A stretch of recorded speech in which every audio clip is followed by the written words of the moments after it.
Retomamos la segunda parte de esta segunda sesión del seminario. Y en esta ocasión nos acompaña Mario Linares Díaz, como ven, un investigador muy joven.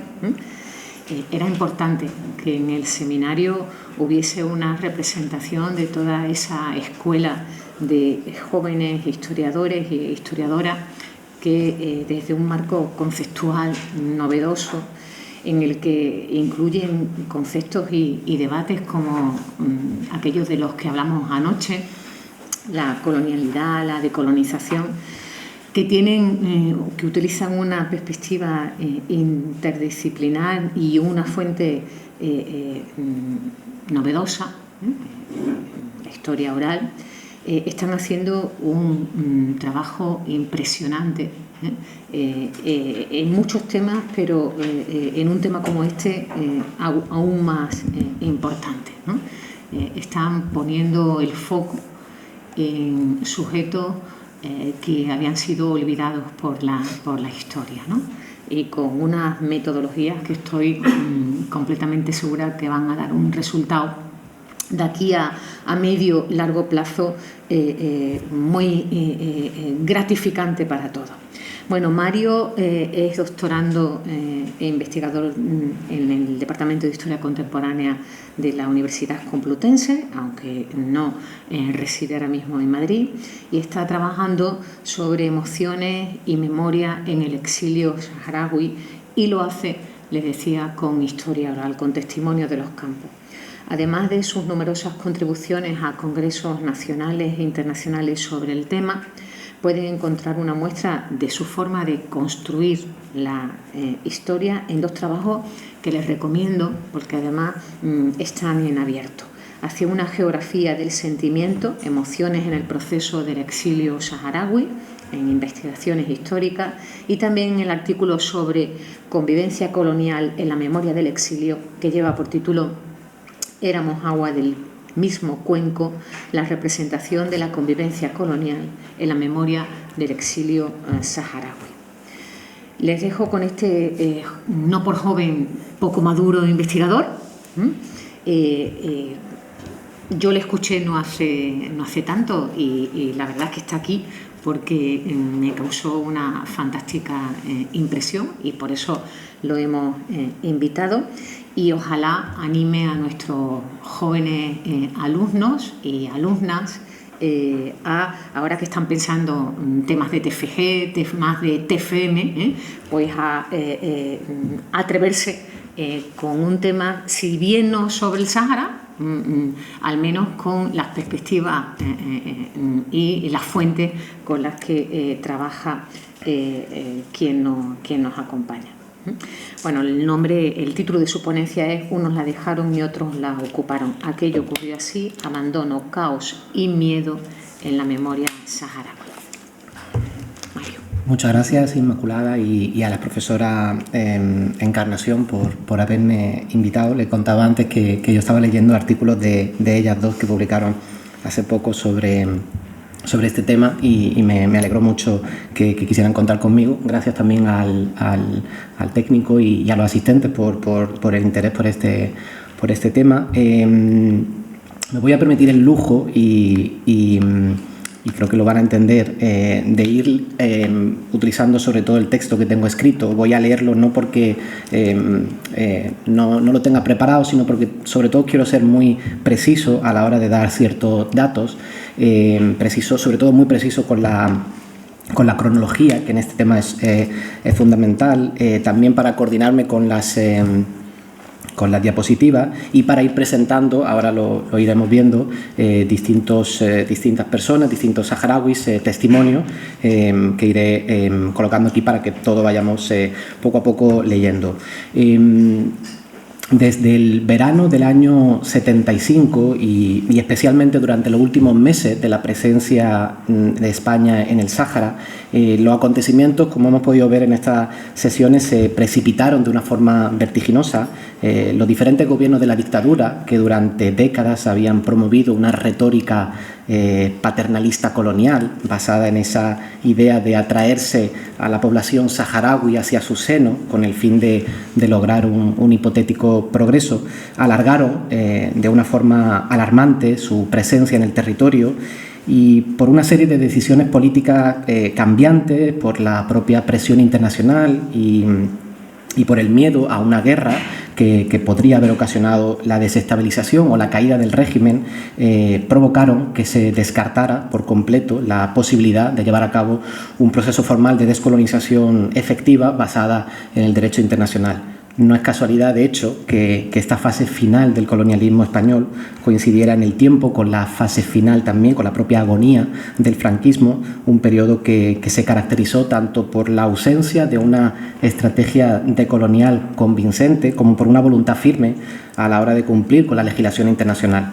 Pero en cualquier caso, quienes finalmente decidieron proceder al abandono repentino y especialmente a entregar ilegalmente el territorio a unos vecinos, entregar esta llamada provincia más española, fueron conscientes en todo momento de que sus decisiones estaban traicionando el compromiso adquirido por el régimen a la hora de respetar esa voluntad de la población saharaui. El abandono colonial español y por lo tanto la entrega del territorio a Marruecos y Mauritania fueron estas las causas principales que llevaron a una situación de emergencia social.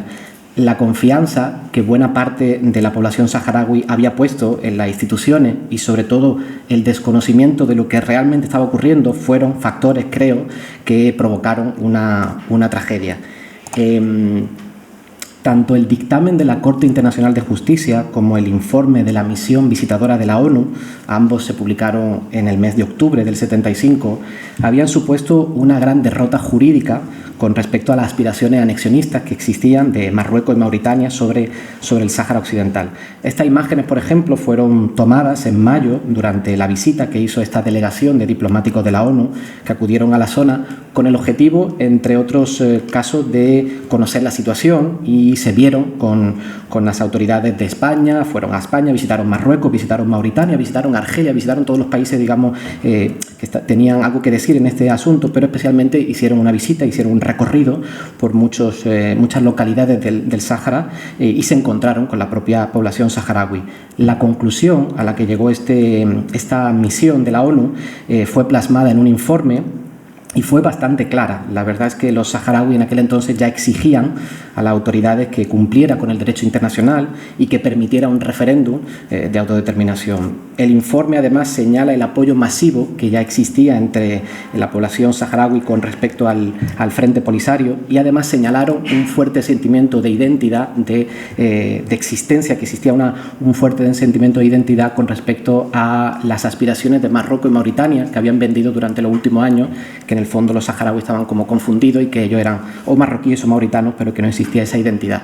La ONU pudo demostrar que no era así. Sin ahondar en muchos detalles, Hassan II aprovechó la decisión de la Corte de La Haya, como ya han comentado los profesores Algueró y Carlos Ruiz Miguel, que le era desfavorable esta decisión, para usarla como pretexto y así anunciar lo que iniciaría como la conocida como la Marcha para ocupar el Sáhara. En este momento, en octubre, ante la gravedad de la situación, debido a este anuncio de la marcha, un Consejo de Ministros decide reunirse en Madrid y envía al ministro secretario general del movimiento, a José Solís, que lo nombraban antes el profesor Algueró Cuerpo como la sonrisa del régimen, lo envía a Marruecos con un mensaje para el rey. El profesor Rodríguez Jiménez, que vendrá esta tarde, cita en su obra Agonía, traición, huida, ese mensaje que Solís llevó del presidente del gobierno, de Arias Navarro, a Hassan II. A mi juicio, no ofrece ningún tipo de duda sobre la intención que ya tenía el gobierno de España con respecto al futuro del Sáhara. Y cito literalmente: digo solemnemente a vuestra majestad que no queremos la independencia, que lo que necesitamos es cubrir las formas y salvar nuestros compromisos, y en que estemos de acuerdo para que el Sáhara sea para Marruecos. A partir de esta fecha, a finales de octubre, se producen nuevamente manifestaciones. Estas van a ser las últimas manifestaciones en el Sáhara. Se producen manifestaciones en todas las ciudades, pero especialmente en el Aaiún, en la capital. Esto realmente se trató de una expresión y de una reacción ante el riesgo que ya existía de una ocupación del territorio. Miles de saharauis se echaron a las calles, como traigo en esta foto que está en el Archivo General Militar de Ávila. Se echaron a las calles con mensajes, con pancartas que, utilizando bien el Zoom, se pueden leer algunos mensajes en árabe traducido al español como: el pueblo español es el responsable de la defensa del Sáhara. En otras se leía: el pueblo saharaui rechaza enérgicamente las exigencias marroquíes. Estas peticiones, creo, tenían sentido, sobre todo porque durante décadas se había vendido esa idea de que el Sáhara formaba parte de España al ser reconocido como una provincia desde el año 58, y por lo tanto los saharauis interpretaban que el gobierno español estaba ahí para defender la soberanía en caso de cualquier agresión. Para comprender esto hecho, durante los últimos años he podido realizar una treintena de entrevistas a saharauis que ayudan a explicar de qué forma se produjo esta debacle. Algunas de ellas las hice aquí en España, pero la gran mayoría las he hecho en Argelia, en los campamentos de refugiados de Tinduf. Allí también he seguido varios cursos de árabe clásico, en este caso árabe fusha, que no es el árabe, digamos, que hablan los saharauis hablan hasanía.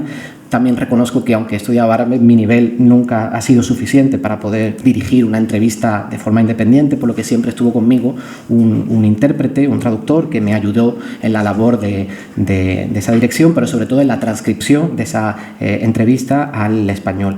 La historia oral, creo, en este sentido, no es la única, pero sí es una fuente primaria, fundamental, para analizar y para reconstruir este proceso histórico, porque los investigadores partimos de la base de que existe documentación en archivos. No todos podemos consultarlo, podemos apoyarnos también en artículos de la prensa de la época, pero muy pocos cuentan las consecuencias que tuvo para la población saharaui el abandono colonial. Porque desde el año 76, de que España finalmente decide salir del territorio, esta documentación por escrito ya se termina, y es ahí donde, ante ese vacío, las fuentes orales, creo, se convierten en determinantes. Justo cuando se produce el abandono, nos puede ayudar a reconstruir la historia de los últimos 50 años. Por poner solo algunos ejemplos, la historia oral nos ayuda también a entender la historia emocional que experimentó la población saharaui a lo largo de estos años y de esos primeros meses, de cómo huyó, las rutas que tuvieron, y que antes hablábamos, las rutas del éxodo hasta llegar a Argelia, en qué momento se produjeron y dónde y quién fue afectado los bombardeos de la aviación marroquí, y entender mejor también el exilio del pueblo saharaui que vive empujado desde hace 50 años en Argelia y que continúa, digamos, hasta el día de hoy. El primer testimonio que traigo, me gustaría compartir el testimonio de Ahmed Abba. Ahmed Abba es la persona más mayor, más veterana que pude conocer y que entrevisté. Él nació en el 45, o sea, tenía 30 años cuando ocurrieron los hechos en el 75. Él me explicó que antes del 75 había pasado muchos años trabajando con españoles. Primero trabajó en la Policía Territorial y luego pasó a trabajar en la administración, concretamente en la administración del Ayuntamiento del Aaiún. Allí hacía DNIs, los documentos, la huella, la foto. También repartían solares y casas a los saharauis que vivían en el Aaiún. Hay que tener en cuenta que para el año 75 buena parte de la población saharaui ya vivía en las ciudades, pero eso era algo relativamente novedoso. La población saharaui ha sido históricamente nómada o seminómada, se ha movido de distintas formas por muchos lugares de lo que hoy es el territorio del Sáhara Occidental. Ellos se movían con lo que llamamos en árabe frij, que es como un conjunto de jaimas, y se establecían en distintos lugares donde había pastos para los animales, camello y cabra fundamentalmente, pero a partir de una serie de crisis climáticas, sobre todo sequía y epidemias de animales, de finales de los 50, principios de los 60, la mayor parte de la población saharaui acabó entrando a las ciudades y se sedentarizó de una manera un poco forzada. Yo le pregunté, ya que me explicó que había estado trabajando mucho tiempo con españoles, yo le pregunté que me explicara un poco cómo fue esa relación, y él hizo una descripción, creo, muy descriptiva, también muy poética y metafórica, que esto es una característica cultural saharaui, sin ninguna duda. Él, por un lado, presenta una narración que tiene, digamos, que demuestra una estrecha relación que había ya de amistad y de compañerismo entre saharaui y españoles. Al mismo tiempo, también marca una línea de separación, en este caso con los legionarios, con el tercio, como él se refiere, así que lo cito a él primero. Mira, estábamos los españoles y la gente del Sáhara. Como decían los primeros saharauis, éramos agua del mismo cuenco. Solo había un sector de españoles excluido con el que no teníamos relación. Lo llamaban el tercio. Con el tercio ni había trato ni había mezcla. Había algunos que trataban con ellos, pero eran muy pocos. Nunca llegaban a entrar a las casas de los civiles saharauis. Ellos estaban siempre fuera de las ciudades. Con el resto de la población española, mira, te digo una cosa, cualquier casa saharaui siempre tenía 3 y 4 españoles. Hacíamos el té, comíamos, jugábamos y reíamos juntos, comíamos pinchitos. Lo que te explico es que éramos una comunidad conviviendo juntos, pero el destino quiso que pasara lo que pasó. Volviendo a esta relación de españoles y saharauis, hay que tener en cuenta que desde el mes de mayo del año 75, el gobierno español ya había anunciado que iba a salir del territorio, pero sin aclarar qué iba a ocurrir con respecto a la autodeterminación de la población. Muchos, como el siguiente caso, el caso de Ahmed Mohamed, él era mucho más joven, él tenía 16 años y había estudiado en un colegio muy famoso, el Colegio La Paz de Layún, el colegio donde estudiaron la mayoría de niños, de hijos de españoles y de saharauis. Él me explicaba que no creía posible en aquel entonces, a su edad, un abandono colonial, y lo explicaba así. Nosotros en el 75 éramos jóvenes, estaba España, pero hasta una semana antes no hubo muestras que reflejen que España iba a abandonar el Sáhara. En nuestra imaginación se hablaba de que incluso si España se iba, nadie entraría después, o al menos ellos no lo permitirían. Nosotros estábamos en el Aaiún. En aquel momento nos decían, España no os va a abandonar, España no permitirá que nadie entre al Sáhara. Aún así, estas noticias que pueden resultar algo contradictorias, porque por un lado la prensa ya informaba de que el ejército no iba a permitir que entrara Marruecos, pero al mismo tiempo se informaba de las distintas fases de salida de la propia población española, que ya había comenzado y que se conoció con el nombre de Operación Golondrina. Esta circunstancia anómala provocó que se extendiera no un estado de alarma, pero sí ya un desconcierto entre lo que estaba ocurriendo, especialmente por la velocidad con la que se produjeron los hechos. Así lo expresa Agleila Ahmed Brahim, una joven saharaui entonces de 21 años que vivía también en el Aaiún, y ella pensaba que el ejército español les protegería ante cualquier invasión. Por sus palabras, además, se entiende que se consideraba completamente segura, a pesar de las amenazas que se escuchaban por la radio, porque las radios de Marruecos se podían escuchar en el Sáhara español. Ella confiaba que España les concedería, antes de la salida definitiva, les concedería la independencia. Nosotros no teníamos conciencia política ni éramos políticos, pero siempre habíamos escuchado que los españoles se iban a marchar y nos iban a dar nuestra independencia. Esa es toda la verdad. Desde hacía tiempo, Marruecos venía diciendo que iba a hacer el té en nuestra tierra usando hierbabuena, que iban a hacer tal, que iban a hacer no sé qué. Pero nosotros creíamos que era mentira. Como lema decíamos los cuatro vientos que España ha ganado 99 guerras. Aquella era la habladuría del saharaui. Nosotros no tenemos mucha idea. Aquella era la teoría en la que nos apoyábamos. Pongo a Alá como testigo que esto era así. Hassan daba mucho por saco, pero nosotros no creíamos nada de su discurso. Pese a esta seguridad de Agleila, lo cierto es que ya sí, a partir del día 28 de octubre, la situación cambia drásticamente. Las autoridades españolas deciden imponer un toque de queda y las principales ciudades, especialmente el Aaiún y Dakhla, Villa Cisneros, entraron en lo que conocemos como un estado de sitio. ¿Qué significa? Se cercaron con alambradas las principales calles y avenidas de las ciudades, los carros blindados se instalaron en las inmediaciones, varios puestos de control impedían la circulación de un barrio a otro, especialmente en los barrios donde la mayoría de la población era saharaui. En el caso del Aaiún, un barrio muy popular y muy famoso era el barrio de Zembla y no se permitía o era muy difícil salir. Se limitó también la venta de combustible y se ordenó, y esto creo que es relevante, que todos los saharauis que hasta entonces pertenecían a los cuerpos de la policía territorial y la agrupación de tropas nómadas entregaran sus armas. Tiempo después ya se les licenció. A partir de entonces el pánico sí que creo que se empieza a apoderar poco a poco de la situación y la población saharaui, alarmada y sin saber qué hacer, comienza a dividirse. Algunos intentan ya salir de las ciudades, otros en cambio no tenían muy claro todavía qué debían hacer. uno de los pocos documentos que he podido encontrar en archivo donde se refleja este pánico social es una nota informativa de la Jefatura de Política Interior de la OCIP. La OCIP era el órgano conjunto de información y propaganda. Era un órgano que pertenecía al Estado Mayor del Ejército y que tenía como misión hacer informes de inteligencia sobre el estado de opinión de la población, en este caso saharaui. Ese documento, que está en Ávila, se puede entender ya el caos y la alarma social que describió pues, el funcionario de turno cuando se empieza a acercar poco a poco la marcha hacia la frontera norte. A mi juicio es un preludio de lo que está por venir. Cito parte del documento porque es mucho más extenso, he seleccionado solo los párrafos, creo que es más relevante. La población saharaui, ante la vertiginosidad de los últimos acontecimientos, adopta diferentes posturas, todas ellas con un denominador común: el miedo ante lo que se avecina y que aún no pueden apreciar claramente. Por una parte, existen grupos muy numerosos que han cogido todos los bienes que han podido cargar en camiones y Land Rover y han marchado hacia el interior buscando el hipotético refugio del Sáhara y huyendo sin dirección determinada. Este grupo sería bastante más numeroso si hubiera podido abastecerse normalmente de combustible los vehículos. Mucha gente celebró ayer reuniones en las que mujeres y niños, e incluso hombres, lloraron.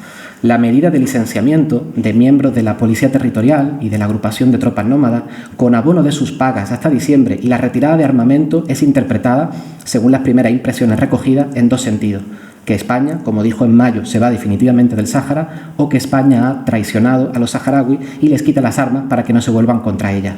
También circula la opinión, la cual es causante de gran número de las salidas de gente de la ciudad, de que la Marcha Verde marroquí viene a quedarse en el Sáhara y que los 350.000 marroquíes que vienen con ella se quedarán aquí y echarán a los saharauis de su tierra, quedándose con todas las casas y los trabajos y comercio, y que los saharauis serán tratados como si fueran ganado. Desde Madrid ya se acepta completamente la idea de entrega del territorio, y yo creo, y es una hipótesis, que esto no sentó igual de bien a cierto sector del ejército que estaba destinado en el Sáhara. Esta, y digo que es una hipótesis porque no tengo pruebas, pero esta creo que es una de las razones de por qué Juan Carlos, el príncipe Juan Carlos, que ya era jefe de Estado, visita el Aaiún, y creo que es la única visita que ha hecho a ese territorio. Él visitó el Aaiún en el día 2 de noviembre, de alguna manera creo para calmar los ánimos que podía haber. Allí tuvo diferentes encuentros con las autoridades del territorio, de las cuales sabemos solo lo que publicó la prensa, pero lo interesante creo es que también se vio con saharauis. O sea, fundamentalmente se vio con lo que entonces eran los jefes o los notables de tribus, de cábilas, los llamados en árabe shiyuj o sheikh, que es el nombre que emplean en árabe. Uno de estos notables, digamos, personas que tenían cierta autoridad, era Nati Aymar, que lo pude conocer y entrevistar hace unos años. Él en aquel entonces era joven, tenía 28 años, y en su testimonio señala que la visita de Juan Carlos, desde su perspectiva, no fue más que una puesta en escena, y que lo que realmente había ido era a dar una orden de retirada que ya venía dada desde Madrid. En esa entrevista él me cuenta lo siguiente sobre ese encuentro que tuvo con Juan Carlos. Juan Carlos vino al Aaiún y yo le saludé con esta mano. Lo recibimos en el casino oficial y le hablamos del Sáhara, y él nos mintió. Le dijimos: Juan Carlos, Franco está enfermo de coma y tú tienes que defender el Sáhara. Se entiende que le respondió: mientras exista una vieja española, vamos a defender el Sáhara. Eso era una mentira. Juan Carlos hizo una reunión con todas las autoridades militares y civiles y dio una orden de que España se retiraría del Sáhara. A nosotros nos mintió. Alá está de testigo. Esto viene a cuento de tu pregunta de si las autoridades estaban al tanto o no. ¿Tú te crees que iba a suceder algo y ellos no iban a estar al tanto? Aunque si bien esta visita se produjo el día 2 de noviembre y todo el foco mediático ya estaba concentrado al noroeste del territorio, en el mapa es el recuadro rojo, la zona de Tarfaya, de Taj, que fue la zona donde se agrupó mayoritariamente la marcha. Ahí se había anunciado que penetraría la marcha y fue por donde lo hizo. El ejército marroquí, fuesen bandas armadas o formales, pero el ejército marroquí, lo interesante es que ya había entrado. en el Sáhara. O sea, ya se habían producido ataques y habían penetrado por la zona noreste, como señalo en los recuadros. Unos días antes, de hecho, de la visita del príncipe, el 31 de octubre, si no me falla la memoria, se habían producido estos primeros enfrentamientos entre el Polisario y las fuerzas de Marruecos en las localidades de Hausa, de Shdiria, de Al-Farsia, de Al-Mahbes. Estas localidades ya habían sido abandonadas por el ejército español en esa estrategia de repliegue y habían sido tomadas momentáneamente por el Polisario, y fue ahí donde se produjeron estos primeros enfrentamientos.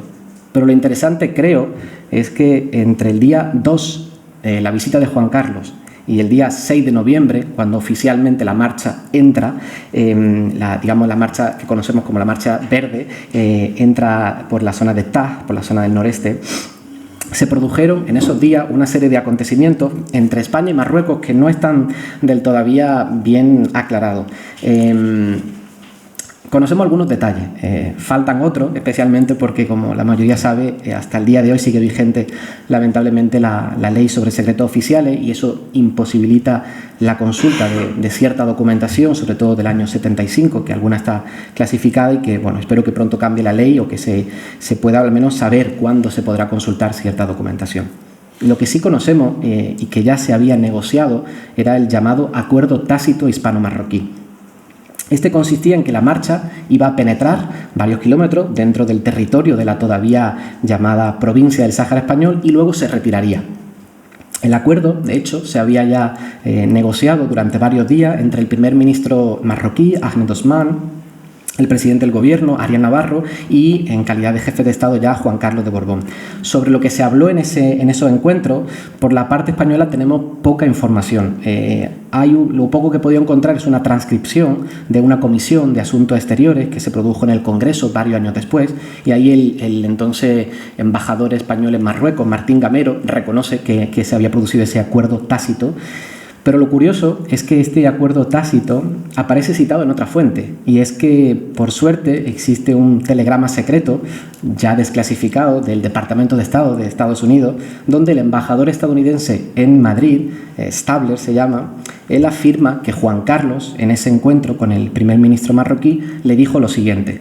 Cito literalmente la traducción que se publicó en este telegrama.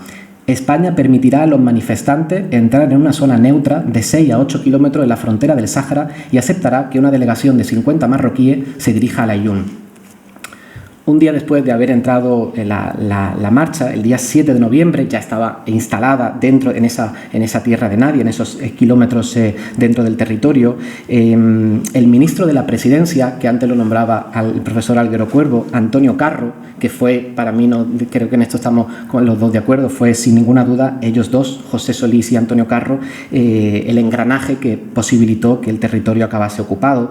Digo Antonio Carro, él visita Marruecos en ese momento de tensión y llega para negociar con Hassan II una solución. La solución era bastante simple. Si el rey aceptaba la retirada de la marcha, el gobierno español se comprometía ya así a iniciar unas negociaciones, que es cierto que hasta entonces no se había negado, unas negociaciones con Marruecos, a las que también se incluye, por supuesto, Mauritania, para decidir ya así el futuro del Sáhara.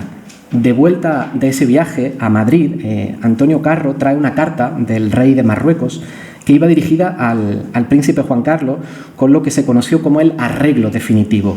No es una palabra que yo utilizo, lo publicó el propio Antonio Carro en un artículo científico, que además tuvo, creo, la desfachatez de llamarlo la descolonización del Sáhara. En ese arreglo hablaba de que la entrega por el Estado español a Marruecos y a Mauritania de todas las responsabilidades de todas las responsabilidades y la autoridad civil y militar que ejerce en el Sáhara. 2 días después, el día 9 de noviembre, sé que esto es un poco confuso, el 6 entra, el 7 se instala, el 9 de noviembre se produjo la retirada de la marcha y entonces ya sí se inicia una negociación que acabó desembocando en los llamados acuerdos tripartitos de Madrid, que, como ya han explicado prácticamente todos, se firman el 14 de noviembre del 75. La firma Arias Navarro, entonces presidente del gobierno, el primer ministro marroquí, Ahmed Osman, y el ministro de Exteriores mauritano, Hamdi Ould Mouknas. Sin entrar en detalles jurídicos que ni me competen y además ya están muy trabajados, estos acuerdos realmente consistieron, en primer lugar, en la llamada Declaración de Principio, por lo que España entregaba la administración del territorio a Marruecos y a Mauritania.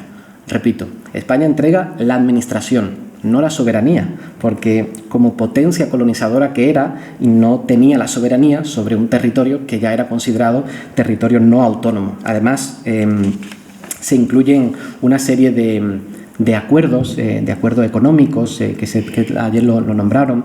Estos acuerdos bilaterales y trilaterales estaban relacionados con la pesca, con la explotación de fosfato.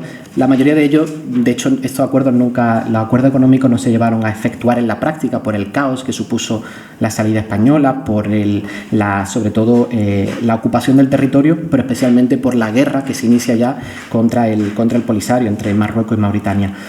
Estos acuerdos, que fueron ya hace mucho tiempo considerados ilegales por el derecho internacional, mediante estos acuerdos el gobierno, a mi juicio, no efectuó una descolonización. Y esto es la hipótesis de partida. Creo que esto es la pregunta determinante del seminario, si España descolonizó o no el territorio. A mi juicio, lo que España hizo fue poner fecha al abandono colonial definitivo, que según los acuerdos se produciría y se produjo el 28 de febrero del año 76. Los redactores de los acuerdos, además, conocían perfectamente que el documento violaba los principios del derecho internacional porque, por un lado, ignoraban la voluntad de la población saharaui, que debía expresarse en un referéndum de autodeterminación. Esto ya lo había señalado la Corte Internacional de Justicia, la misión visitatora de la ONU. La ilegalidad de los acuerdos también se puso de manifiesto en la forma en la que se traspasó esa administración, porque se trataba de dos estados, Marruecos y Mauritania, que previamente habían reivindicado el territorio y en este caso de esta manera incumplía el llamado Convenio de Viena sobre el derecho de los tratados. Y en este Convenio de Viena, el artículo 53, dice lo siguiente: es nulo todo tratado que en el momento de su celebración esté en oposición con una norma imperativa del derecho internacional general. Y puesto que el derecho de autodeterminación del pueblo saharaui ya estaba recogido en la resolución 1514 del año 60, se puede afirmar con rotundidad que los acuerdos son nulos de pleno derecho. Los acuerdos de Madrid también incluyen el establecimiento de una administración tripartita formada por un gobernador español en funciones, en este caso ya fue el teniente coronel Rafael de Valdés Iglesias, y dos gobernadores adjuntos, uno marroquí, Ahmed Bensouda, y uno mauritano, Abdallah al-Sheikh.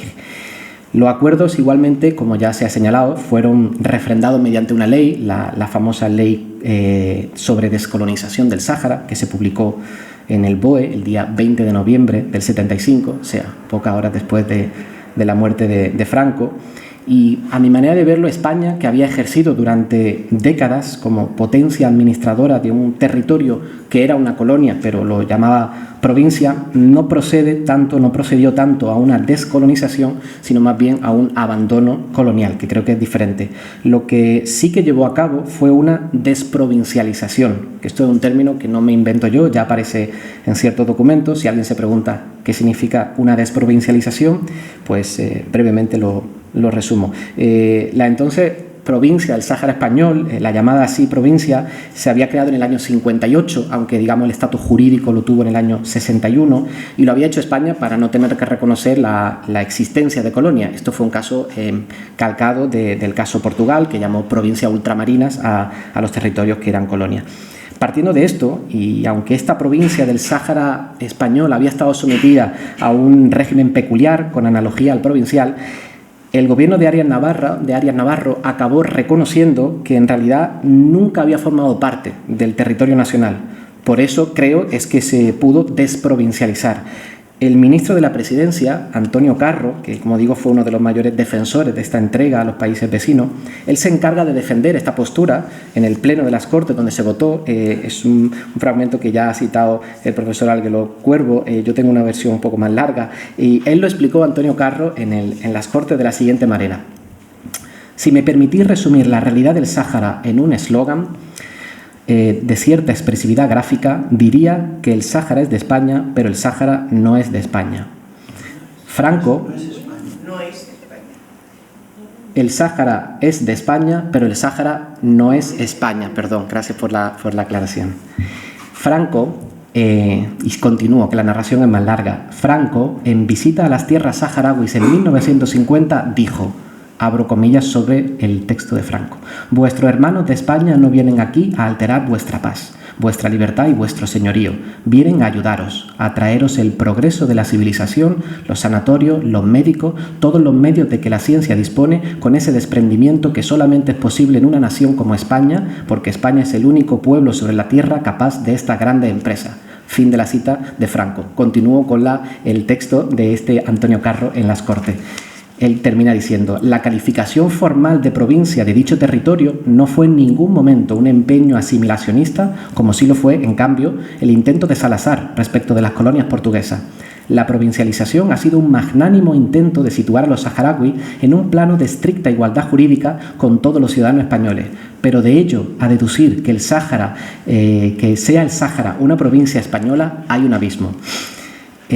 Con esta decisión y con esta ley se excluyeron todas las fórmulas posibles que habían podido permitir esta descolonización del territorio, ya que ni se celebra el referéndum de autodeterminación, ni se concede la independencia de forma automática, ha habido casos que ha ocurrido, ni tampoco se entregó la administración a la ONU, que existió como idea, pero no tampoco se llegó a efectuar.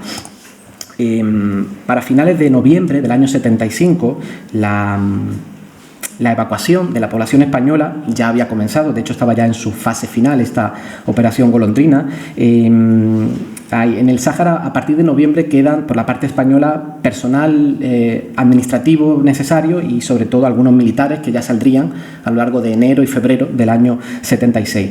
Para muchas familias españolas que fueron forzadas en aquel entonces a abandonar el territorio, debió resultar muy difícil dejar una tierra en la que habían nacido o en la que habían pasado buena parte de su vida. Y Ahmed Mohamed, que lo citaba antes, él recuerda cómo fueron aquellas despedidas de familia, de saharauis y de españoles, de despedida de vecinos. En muchos casos, como ya señalabas, se habían creado unos vínculos de fraternidad muy estrechos, así que Ahmed lo explica desde su óptica de la siguiente manera: la salida de los españoles para muchos de ellos fue traumática.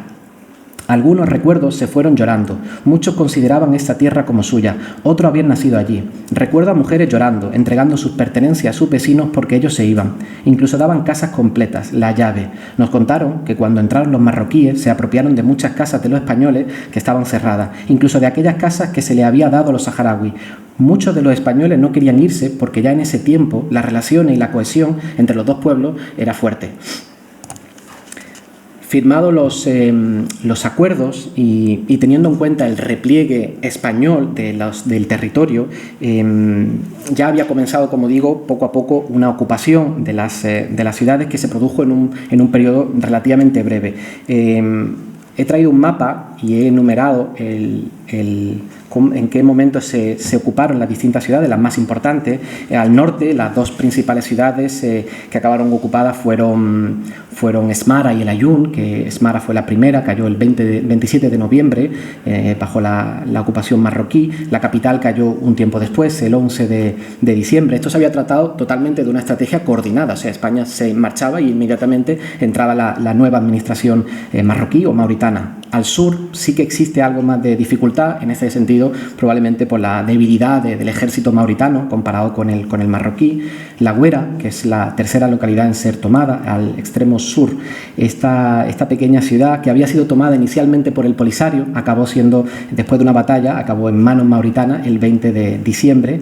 Dakhla, la famosa ciudad Villa Cisnero, acabó también inicialmente tomada por tropas marroquíes el 8 de enero del 76, aunque luego acabó bajo administración mauritana. Y luego del interior, Biranzarán, que es una localidad pequeña, cayó el 20 de enero, y la última fue Auxerre, también después de una batalla el 8 de febrero. Esto, a mi juicio, demuestra que el Sáhara español se derrumbó en cuestión de semanas. A partir de entonces, la reacción de la población saharaui ante estos acontecimientos fue diversa, pero si tuviera que resumirlo de alguna manera, el caos que provocó esta salida de España y la invasión de Marruecos y Mauritania provocaron una serie de emociones que tuvieron una tónica común: la angustia ante el porvenir, la desesperación por ver cómo en cuestión de días se transformó su vida, y finalmente el miedo durante el éxodo hasta llegar a Argelia, lo que ocasionó también un trauma colectivo que sigue presente hoy día en la sociedad saharaui. En este sentido, a partir ahora del éxodo, en muy pocas semanas, como digo, y de que cayeran estas ciudades bajo los ejércitos ocupantes, personas de todas las edades debieron adaptarse de una forma muy rápida a este cambio en sus vidas. En las ciudades donde la presencia española había sido mayor, como era el caso de Aaiún, en ningún momento, al menos yo no tengo constancia, ningún español explicó realmente lo que estaba ocurriendo a algún saharaui. No se explicó realmente la palabra abandono, de lo que significaba. A Gleila, que se encontraba en esa capital sitiada, ella se empezó a dar cuenta de lo que ocurría cuando supo que las tropas marroquíes entraban por el norte. Directamente entraron los marroquíes. Empezamos a ver que se producían movimientos de retorno, se llevaban cosas grandes, cuerpos militares, se destruían puestos y los trabajadores pararon. Todo paró y empezamos a ver cosas raras. Hay quien decía que esta gente se iba a ir y nos daría nuestra libertad, ya no volverían más a nuestra tierra. Otros decían que se aplicó sobre nosotros un acuerdo y que teníamos que empezar a hacer algo por nosotros mismos porque si no, nadie lo haría. Los hombres irán a la guerra y las mujeres y los niños se quedarán en el territorio. La gente a esto no le hizo mucho caso por el odio que le tenía a Marruecos. Los últimos días, Marruecos empezó a ocupar los pequeños pueblos del norte, estaban entrando. A raíz de esto, el mundo se paró. En los barrios, como antes decía, en los barrios donde se concentraba mayoritariamente la población saharaui, como en Zemla, las posibilidades de escapar se volvieron realmente difíciles. Muchas familias, para intentar sobrevivir, decidieron, familias muy numerosas, decidieron separar a los hijos y los montaron en distintos camiones, y muchos de ellos, a escondidas, lograron reunirse, probablemente una buena parte de la familia, ya un tiempo después en Argelia. Pero eso no ocurrió, obviamente, en todos los casos. En el caso de Ahmed Mohamed, que, como dije, tenía 16 años, la separación de sus padres y de sus 10 hermanos fue para siempre. En el transcurso de la entrevista, yo no conocía ese dato cuando empecé a hablar con él. Él me habló de esa separación familiar y en un momento le pedí que me lo explicara y él lo hizo de la siguiente manera. Sitiaron la ciudad, la rodearon con alambrada y con soldados, quedando únicamente 2 puntos de salida y entrada, uno al este y otro al norte. Eran puestos de control. Esta es la principal causa que dejó a muchos saharauis sin la posibilidad de salir. Se les encerró antes de poder salir hasta que el Aaiún fue entregado a las fuerzas marroquíes. Nosotros salimos a escondidas. De una familia de 10 miembros, fui el único que pudo salir. Tenía 16 años y salí sin mi familia, sin hermanos ni hermanas, ni siquiera una tía. Yo llegué a este refugio sin nada. Llegué a esta región sin conocerla, ni siquiera mi abuelo la conocía. Yo recuerdo salir escondido en un coche al que le habían puesto unas cortinas. Éramos 4 escondidos en la parte de atrás. Pedían un permiso y te lo concedían para salir 5 o 10 kilómetros a los alrededores del Aaiún. Tampoco estaba permitido llevar una carga que diera a entender que ibas a irte lejos. Este es el punto más importante que provocó que muchos saharauis no participaran en el éxodo. El ejemplo está en que de una familia de 10 miembros, más la madre y el padre, solo pudo salir uno y ha vivido 50 años lejos de su familia y sin poder verlo. Ese es el resultado del cerco que hicieron. Esta huida la explica también Aminetou Bouchres. Ella tenía 21 años y, al igual que Ahmed, pudo escapar, y en sus palabras, como digo, se entiende esa angustia al ver cómo los españoles iban saliendo de las principales ciudades y estas iban siendo ocupadas poco a poco por unos u otros. Creo que resume además bastante bien por qué buena parte de la población saharaui intentó huir en éxodo y por qué hoy día la mayoría de la población vive en el exilio. A partir del acuerdo tripartito, ellos, se entiende que los españoles, empezaron a salir y ya Marruecos y Mauritania entraron. Justos se fueron, entraron. Y ya sabes que a partir de ahí empezamos a pasarlo muy mal. Te puedo decir que cuando entró Mauritania ya no había nadie de España allí, no. Cuando entraron a Auxerre se la encontraron vacía.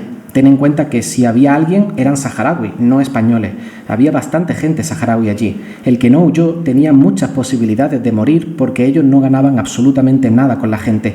Claramente querían la tierra, eliminaban a diestro y siniestro. Huir era la salvación. ¿Cómo vamos de tiempo? Bien, 5 minutos. 10, no, todavía un poquito más, 10 minutos.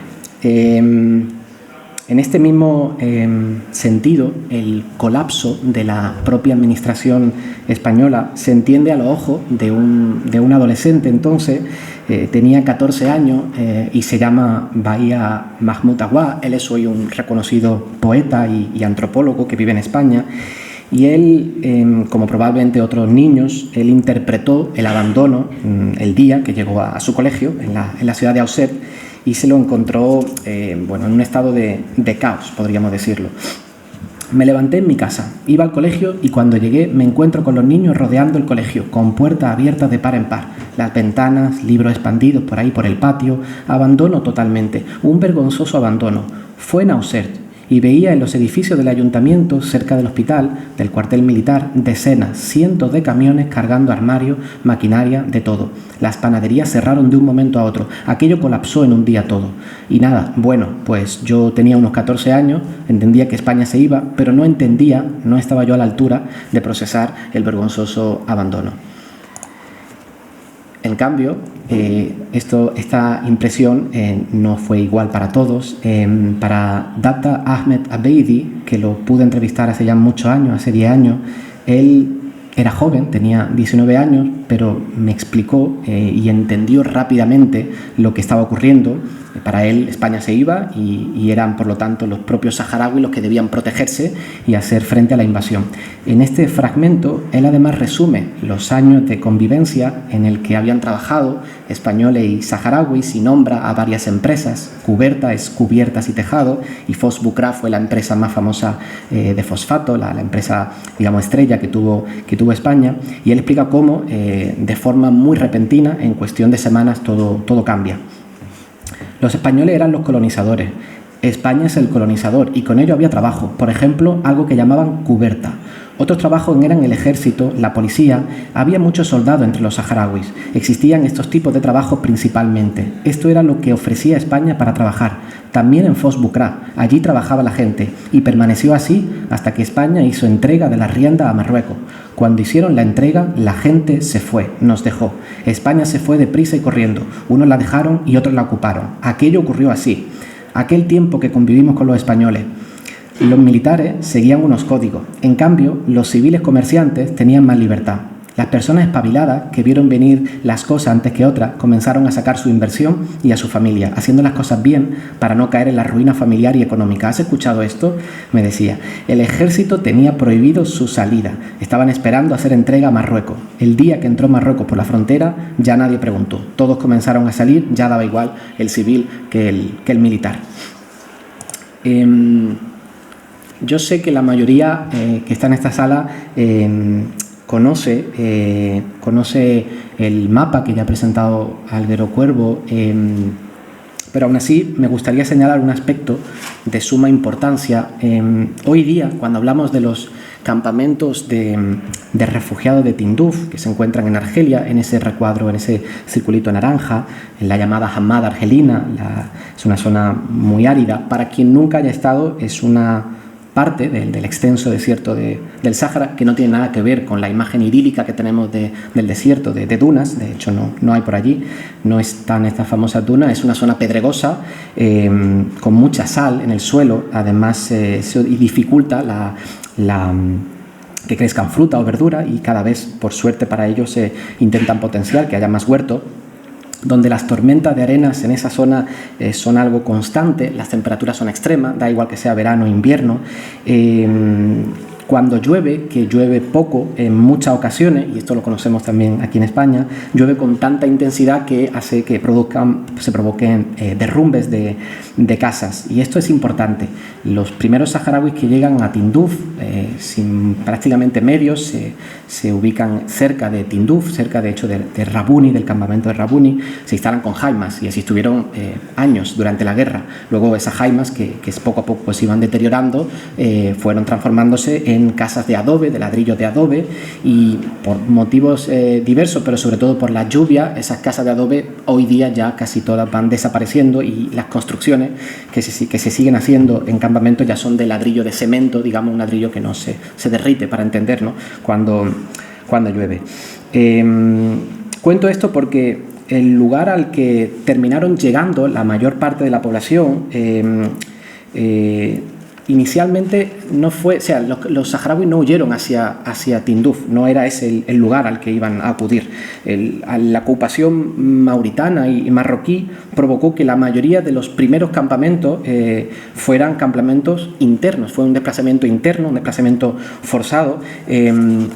Para tener una idea precisa de cuántas personas acabaron huyendo, se ha dicho antes que la administración española, el censo del año 74, cifraba el número de saharauis en 73.497 habitantes. 2 años después, en el año 76, la Cruz Roja estima que llegaron como refugiados a territorio argelino en torno a unas 65.000. Es decir, según estos cálculos, prácticamente el 80-90% de la población acabó en ese desplazamiento masivo. Yo no conozco ningún caso, digamos, de un pueblo que se haya desplazado el 90% de la población total hacia otro lugar. Pero para tener una idea precisa de cuáles fueron esas rutas de escape, a lo largo de la investigación he podido hacer un mapa que señala algunas de ellas. Evidentemente estas no son las únicas vías, pero sí que una reconstrucción aproximada de ese éxodo. Las primeras localidades que fueron a las que se dirigieron los saharauis estaban cerca de pozos y cerca de algunas de ellas de montañas, lugares habitables pero también un poco seguros. La mayoría de ellas se encontraban alejadas de las grandes ciudades debido a la ocupación que ya existía, y por lo general había presencia del Polisario, que intentó con escasos medios inicialmente proteger a la población y después de sufrir ataques, sobre todo de la aviación, trasladarlos poco a poco a Argelia. Estas localidades donde se produjo este mayor desplazamiento forzado dentro del Sáhara al norte fueron Tifariti y Amgala, y al sur, aparte de Aglebat el Fula, fueron Gelta, Semur y Mdraiga. Estas son las localidades más relevantes. Hasta allí llegaron sobre todo mujeres, ancianos y niños. Esto ya se ha comentado, que buena parte de los hombres ya militaban en las filas del Polisario, así que el rol activo que ya tenían las mujeres saharauis en la sociedad y en la política, sin excluir en el plano militar, muchas de ellas ya iniciada la guerra se convirtieron en combatientes, pero en estas primeras semanas del éxodo las mujeres saharauis se convirtieron en la única y la principal herramienta de supervivencia que tuvo la población saharaui para sobrevivir. Dejaron atrás prácticamente todo lo que tenían, casa, bienes y en muchos casos también documentación, y las salidas mayoritariamente se produjeron de noche y con muy pocos medios. Hay quienes pudieron salir en camiones, hay quienes fueron ayudados por animales y otros, los menos afortunados, lo hicieron a pie. Los testimonios creo que reflejan escenas de absoluta urgencia y miedo. Hay que tener en cuenta que fueron hostigados, perseguidos y en muchos casos también bombardeados, como señalo en el mapa. En el mapa he marcado los puntos donde se sabe que hubo bombardeo, que fue sobre todo durante los meses de enero y febrero del año 76. Agleila, que la comentaba antes, que vivía en el Ayun y que tenía 21 años, ella me describe la ruta del éxodo que tomó y las condiciones en las que se produjo de la siguiente forma. Mi familia y los vecinos de alrededor compartimos un camión, pues coche no teníamos y camellos tampoco. Mis hermanos consiguieron un uniforme militar y fueron andando de Denizik hasta Gelta con los pies llenos de ampollas, pero no estaban solos. Había mucha gente con ellos. Nosotros realmente no sabíamos a dónde íbamos. Yo estaba embarazada, di a luz en unas condiciones muy difíciles. Al llegar a Guelta nos encontramos a la gente en un estado de toque de queda. Habían cavado unos hoyos debajo de los árboles y durante el día se metían ahí sin comer, sin cenar. Por la noche no había jaimas construidas, solo levantaron algunas venias para aquellas familias que tenían niños pequeños. Los que no tenían niños ni siquiera tenían, por el miedo a que los descubriera la aviación. Estuvimos ahí de 2 a 3 meses. Estando en Guelta, vimos 2 ataques. Al primero sobrevivimos. Vino del este un avión y vimos cómo disparaba. La gente solo tenía los ojos en el cielo. Ni siquiera podía comer ni beber. Por la noche, cuando veíamos alguna luz, muchas veces eran estrellas. Pero la gente que tenía un fuego para calentar algo lo apagaba rápidamente pensando que las luces eran aviones. En el segundo ataque sí que los disparos llegaron al árbol donde estábamos refugiados y algunos hombres que estaban muy cerca acabaron heridos y al ver el avión salieron despavoridos hacia el árbol donde estábamos. Algunos fueron alcanzados. Mi tío, Mohamed Salem al-Yazid, que fue alcanzado por un resto de arma que le cortó los dedos de la mano y su sangre nos manchó. La población saharaui, los civiles que huyeron, fueron considerados enemigos, igual que los militantes del Polisario por las tropas de Marruecos y de Mauritania. Por lo tanto, fueron atacados con artillería, con ametralladoras de gran calibre. Esto provocó numerosas víctimas. Además, quedó presente en la memoria saharaui que estos ataques de la aviación en algunos casos se produjeron y lanzaron, entre otros elementos, bombas incendiarias como fueron fósforo blanco y napalm. Por ejemplo, entre los días 19 y 21 de febrero del año 76 se produjo el bombardeo del campamento de refugiados de Mundraiga. De hecho, hay constancia no solo por los múltiples testimonios, fotografías y noticias de la época, también por el relato de periodistas y de personal sanitario que se encontraba en algunos de esos campamentos atacados. A raíz de estos bombardeos es cuando el Polisario decide que la población debe ser trasladada a un lugar seguro, deben sacarlos del Sáhara, y es ahí como durante semanas, con la ayuda en parte argelina, necesitaban muchos camiones para desplazar a la población y sacarla del Sáhara, consiguieron poco a poco llevar durante meses a esta población afectada. El terror y el trauma que experimentaron durante esos bombardeos, cuando llegaron a Argelia, ocurrió algo muy, muy curioso, y es que los campamentos están cerca de Tinduf. Tinduf tiene un aeropuerto militar, había mucho tráfico entonces, y algunos llegaron llegaron tan afectados psicológicamente de aquellos bombardeos que habían sufrido, que cuando llegaron a los campamentos, en teoría ya era una zona segura, tenían tanto miedo al escuchar el ruido de estos aviones, y que el Polisario decide, una estrategia muy hábil creo, para que no le afectara tanto, decide trasladar a estas personas que psicológicamente no podían soportarlo, decide trasladarlo a otro campamento. Si alguien visita o ve dónde están los campamentos de refugiados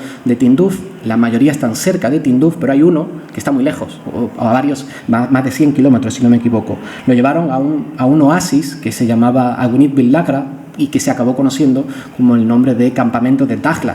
De hecho, muchos de los campamentos, muchas de las supervivientes de estos bombardeos acabaron en Dakhla y hoy día viven allí.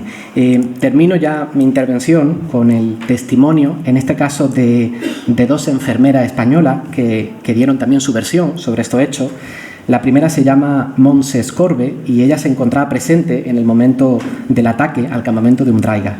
Esto creo que nos ayuda a entender cómo desde el punto de vista de los profesionales de la salud también fue muy difícil esa situación con la que tuvieron que lidiar. Ambos testimonios, de hecho, se encuentran en una obra excelente que animo a quien quiera leerla.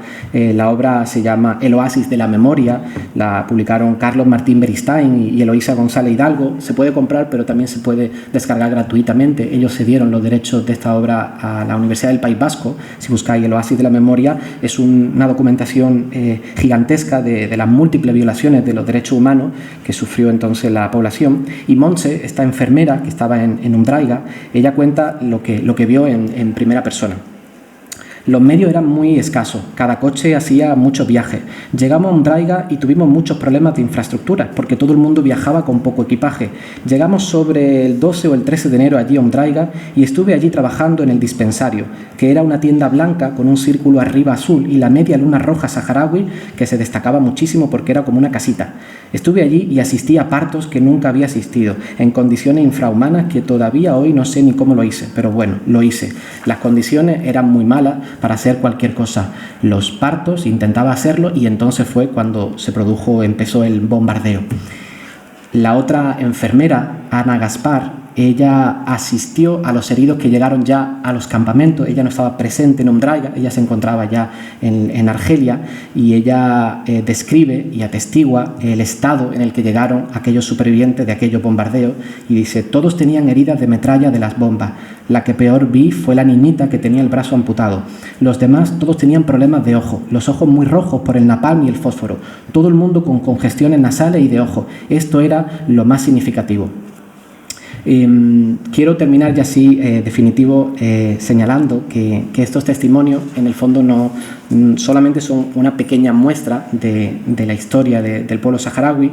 Aún así creo que este tipo de eventos nos ayuda a conocer no solo nuestro pasado reciente, sino también a entender por qué o cómo el Estado español no puede evadir su responsabilidad ante un problema que claramente no está resuelto, y ante una sociedad, la saharaui, que vive desde hace ya, como sabemos, 50 años en un estado de espera continuo, con la ya única esperanza hoy día de volver a su tierra. Muchas gracias.